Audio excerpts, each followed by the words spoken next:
யோவேல் 2:15-16 வாசம். சீயோனிலே எக்காலம் ஊதுங்கள், பரிசுத்த உபவாச நாளை நியமியுங்கள், விசேஷித்த ஆசரிப்பை கூறுங்கள், ஜனத்தை கூட்டுங்கள், சபையை பரிசுத்தப்படுத்துங்கள், முதியோரை சேருங்கள், பிள்ளைகளையும் பாலுண்கிற குழந்தைகளையும் கூட்டுங்கள். மணவாளன் தன் அறையையும் மணவாட்டி தன் மறைவையும் விட்டு புறப்படுவார்களாக. 12-13. ஆதலால் நீங்கள் இப்பொழுதே உபவாசத்தோடும் அழுகையோடும் புலம்பலோடும் உங்கள் முழு இருதயத்தோடும் என்னிடத்தில் திரும்புங்கள் என்று கர்த்தர் சொல்லுகிறார்.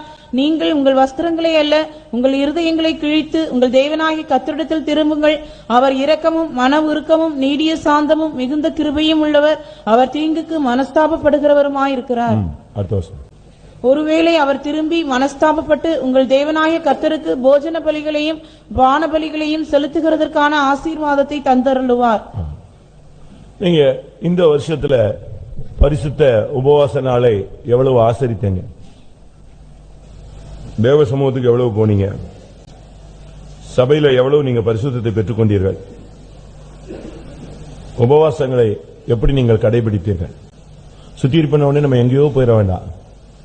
ஃபர்ஸ்ட் சிம்பிளா நீங்க உங்களை நீங்களே கர்த்தருடைய சமூகத்துக்கு நாம் எவ்வளவாக நம்மை அர்ப்பணித்தோம் அதை நம்ம ஃபர்ஸ்ட் பார்க்கணும்.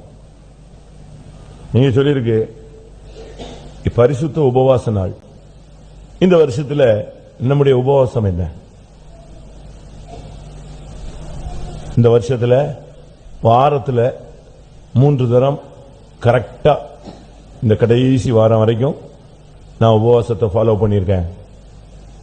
பரிசேயன் 2 தரம் உபவாசிக்கிறார். வாரத்தில் 2 தரம். தரம்னா என்ன? 2 நாள் அல்ல, என்னது? 2 டைம்ஸ். ஆனா உங்களுடைய நீதி அதை காட்டிலும் அதிகமா இராவிட்டால் தேவனுடைய ராஜ்யத்தில் பிரவேசிக்க மாட்டீர்கள். அப்ப வாரத்தில் 3 நேரம் ஒரு விசுவாசி உபவாசம் எடுத்திருக்க வேண்டியது அவசியம். அத பைபிள் சொல்லுது. நம்ம நினைக்கிறோம் சாதாரண உபவாசம், ஆனா பைபிள் அதை எப்படி சொல்லுது? பரிசுத்த உபவாசம். சிலர் உபவாசம் போட்டுட்டு பாவம் செய்வாங்க, சிலர் உபவாசம் போட்டுட்டு சண்டை போட்டுருவாங்க. ஏசாயால இருக்கு இல்லையா, முரட்டத்தனத்துடைய கைகளால் குத்துகிறதற்கும் அதுக்கு உபவாசம் எடுத்து என்ன பிரயோஜனம்? ஏசாயா 53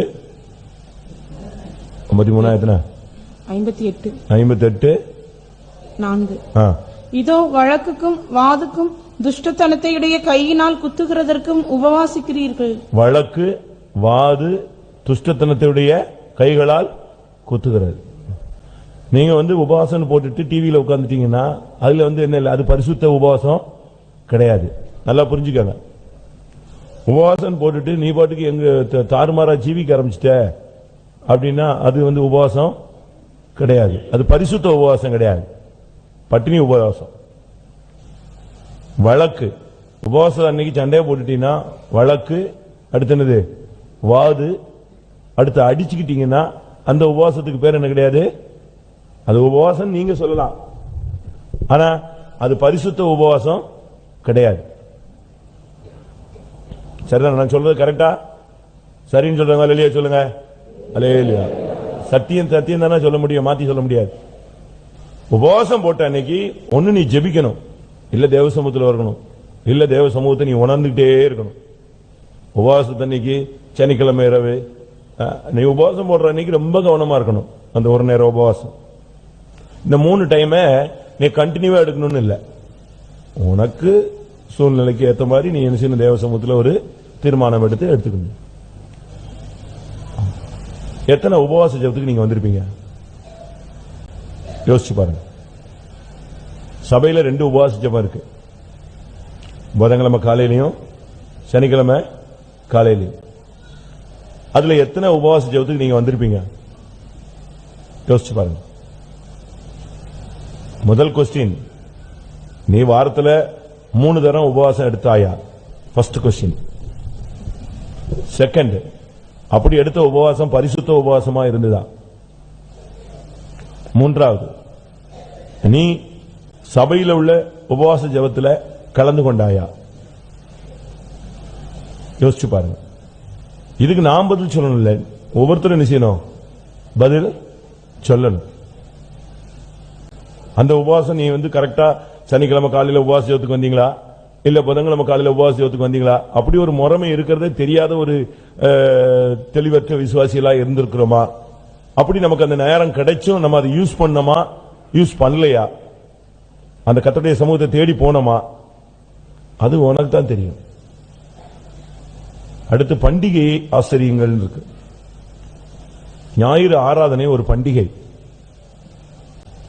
தேவ சமூகம் ஆண்டவராகிய இயேசு கிறிஸ்து உயிர்த்தெழுந்த நாளை ஆசரிக்கிறதா வாரத்தின் முதலாம் நாள், இந்த ஓய்வு நாள்.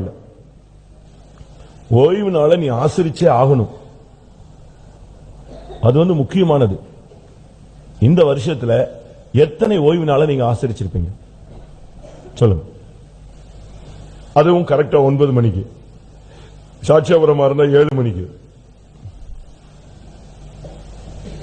எத்தனை நீங்க அந்த ஓய்வு நாளை சரியா ஆசரிச்சிருக்கீங்க?